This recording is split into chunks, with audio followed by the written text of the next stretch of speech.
সংসদ অধিবেশনে ওয়াকআউটের পর বিরোধী দলীয় নেতা ডাক্তার শফিকুর রহমান জানিয়েছেন, গণভোটের রায় বাস্তবায়নের পথেই হাঁটা হবে।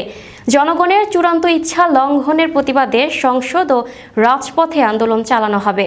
বিস্তারিত দেখুন প্রতিবেদনে। এই গণভোটের যে দাবি, এই দাবি কিভাবে আদায় করা যায় সেই কার্যক্রম আমরা গ্রহণ।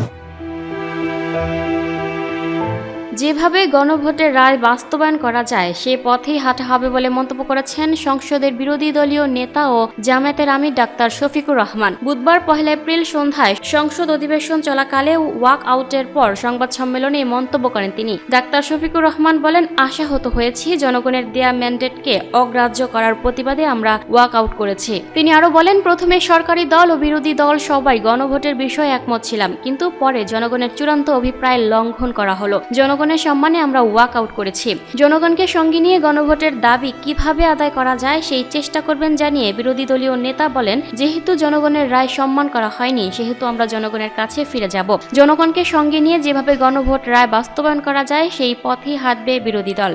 গণভোট বাস্তবায়নের দাবিতে সংসদের পাশাপাশি রাজপথেও 11 দল সরব থাকবে উল্লেখ করে তিনি বলেন, দ্রুতই দলগুলোর সঙ্গে কথা বলে সিদ্ধান্ত জানানো হবে কেমন কর্মসূচিতে যাবে বিরোধী দল।